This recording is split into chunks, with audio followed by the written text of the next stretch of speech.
In 1965, President LBJ Lyndon B. Johnson increased the troops of 75,000 to 125,000 in Vietnam. And he would also increase even more if necessary. Yeah, Kennedy was a big believer in the domino effect. That if one Southeast Asian country fell, all the others would all right away. Yeah, at first Kennedy only sent in military advisors in Green Berets is to either help and advise them on whether or not to attack, or how. But we're not supposed to involve themselves directly. But they all did. As Viet Cong attacks increased, President Kennedy officially allowed them to involve themselves.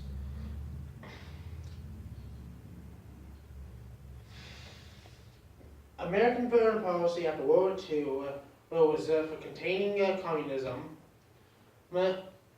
to Russia, Soviet Union at the time, China, Cuba, Korea, and eventually Vietnam, because at the time the U.S. was in the middle of the Cold War, but did not want major competition than they already did with the Soviet Union and China. But in 1955, SEATO was formed, which was the Southeast Asian Treaty Organization, basically like a sister organization to NATO. The United States, France, Britain, and all Southeast Asian countries involved themselves in it to stop the spread of communism. But after President Diem was killed, was basically when the Vietnam War officially started, basically, even though we were helping with his assassination. Even though he was democratically, we won it.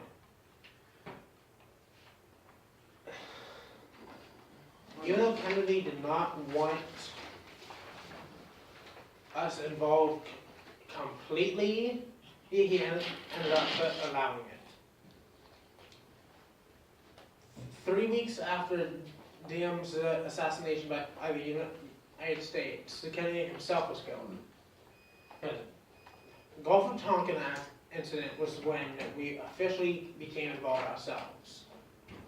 So that was when South Vietnamese commandos attacked the island of Han Mi and were forced to retreat. As they were retreating and being pursued by Viet Cong gunboats, they came across the U.S. Maddox, and being how we were with communism, they thought we were involved with the South Vietnamese, which some people think we are, some people don't. It's still being discussed. Shots were fired. The U.S. Maddox eventually sank all of the North Vietnamese boats. 2 days later, a second incident occurred. When we first officially started in Vietnam, we began with Operation Rolling Thunder, that bombed railroads, plants, farms, everything to make it harder for the Vietnamese and easier for us. But it didn't end up like that. Operation Rolling Thunder, along with napalm and other bombs, we also dropped a bunch of chemicals, mainly Agent Orange. The U.S. has inflicted heavy damages on North Vietnamese, but didn't make a dent in the forces because of China and Soviet Union. China and Soviet Union were giving North Vietnam advanced weapons, and that helped with taking down the U.S. planes, our troops, along with the Vietnamese tunnels. They were quite effective fighting first. That's pretty much it for me. I'm going to hand it off to my coworker, Tim. On August 4th, 1964, the U.S. destroyers, the Maddox and the Sea Turner Joy, was attacked off the coast of Vietnam, well, North Vietnam. Senator Morse and I quote, "I believe that history will record that we made a great mistake. We are ineffective giving the president war-making powers in the absence of declaration of war." After Senator Morse said that, quote, General William Westmoreland requested 3,500 troops to Nha Dad, Vietnam. The general's request was granted on March 8, 1964, and he got the 3,500 troops that he called for. The Viet Cong decimated the South Vietnamese forces, and General William Westmoreland called for major action. Once more, the general's request was granted, and he got 90,000 more troops to show up in Vietnam in 1965. At the end of the year, it jumped to 184,000 people. President Kennedy said that the Vietnam War was the proving ground for democracy in Asia. President Kennedy also said that America stood as the godparents to Little Vietnam as a million North Vietnamese moved to South Vietnam from safety from the communistic terrorism. President Kennedy sent 900 men, that had grown to 16,000 more at the end of 1963. The Vietnam draft had about 2/3 American troops who were all volunteers. I have a question. Even though 2/3 of the American troops were volunteers, how were so many people against the war? Well, it's pretty simple. It caused a lot of bloodshed. It caused everyone to hate us, mostly. But how American people, though? Even though most of our troops were volunteers. Because they didn't want to see any more American people die. So, and plus, they were all against the containment policy and the Truman Doctrine to contain the spread of communism. Okay, continue. Well, the draft had 25% of poor people, which that didn't mean a whole lot at the time, because mostly everyone was poor. 55% were from the working class, and 25% from middle class. Only a few percent of rich, wealthy people went to war. Some of the people who dodged the draft of the Vietnam War were Bill Clinton, Joe Biden, Dick Cheney, and Donald Trump! The draft lotteries were based on birthdays, which they added February 29th in with them, so they had 366 blue capsules, and that's why they called it the lottery, or the draft lottery. Most of the veterans, after they came back from their service, they threw their medals down to protest against what the American democracy was doing to all their brothers and sisters over in Vietnam.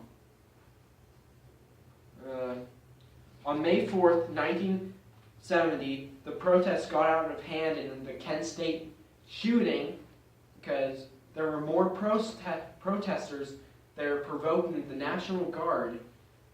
trying to protect the people who were going to lunch or their way to classes.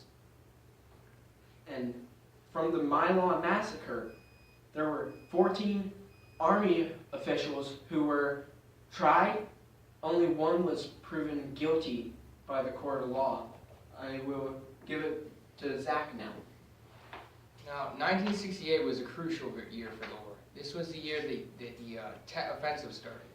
The Tet Offensive was a series of coordinated attacks made by the North Vietnamese throughout southern Vietnam in an effort to win the war. Since the beginning of the war, the North Vietnamese were not doing so well for the fact that they could not defend against the U.S. military power. A proposal was made to start an offensive. The Democratic Republic of Vietnam Defense Minister General Vo Nguyen Giap proposed the concept of a general offensive. Following this general offensive would come a general uprising by the southern Vietnamese as they would revolt against the southern Vietnamese government for communism. In order for this Tet Offensive to be successful, the North Vietnamese needed three things to happen. Number one, the Army of the Republic of Vietnam needed to fight and collapse underneath the impact of this offensive. Number two, the people of South Vietnam needed to revolt against their government. And number three, the U.S. military forces needed to continue to crack under the pressure of these attacks. U.S. military leaders started noticing increased traffic on the Ho Chi Minh Trail, and this led to major suspicion within southern Vietnam. In January 1968, thousands of the North Vietnamese Army and the Viet Cong attacked an isolated military base outside Nha Trang in northwestern South Vietnam. The 77-day siege ended with the Americans still holding Nha Trang. On January 30th, 1968, the Vietnamese New Year was when the main offensive started. In previous years, both sides had a ceasefire around the holidays, but this time around, the Viet Cong and NVA did not take this ceasefire.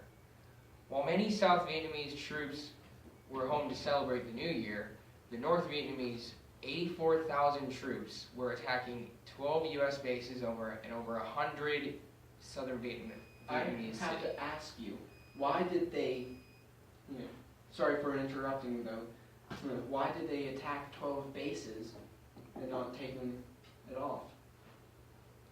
You know, I'm going to have to be honest with you. I have no idea. I'm just going by what the facts say. The facts say that 12 U.S. bases were attacked and over 100 southern Vietnamese cities were attacked.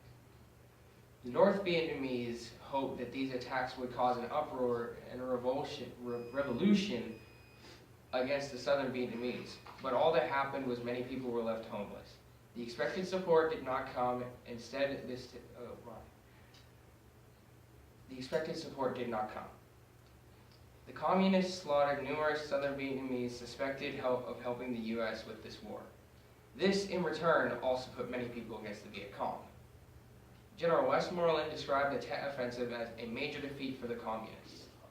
After about a month of fighting, all territories taken by the North Vietnamese troops were taken back. An estimated 45,000 Viet Cong died, and only about 1,100 Americans and about 2,300 Army of the Republic of Vietnam also died. Despite this heavy loss, this proved that the Viet Cong was willing to fight. Toward the end of the war, the U.S. put in a program known as Vietnamization, which was the withdrawal of over 60,000 troops. This policy reduced the number of troops in Vietnam from 549,000 in 1969 down to 69,000 in 1972. President Nixon later continued to gradually decrease these numbers over time. In April of 1970, Nixon expanded on this order by attacking a neutral territory of Cambodia. This was met by many protests in the U.S. In December of 1962, the U.S. made many massive bombing raids in North Vietnam. Extensive negotiations were made afterward, and thus the Paris Peace Accord was signed in 1973. Under the Peace Accord, the U.S. agreed to withdraw all of its troops within a 60-day period in return for an immediate ceasefire, release of American prisoners of war, and they recognized the legitimacy of the Southern Vietnam government. They also agreed to file any more disputes and complaints to an international committee. In 1979, South Vietnam fell to the communists. Thank you. Thank you.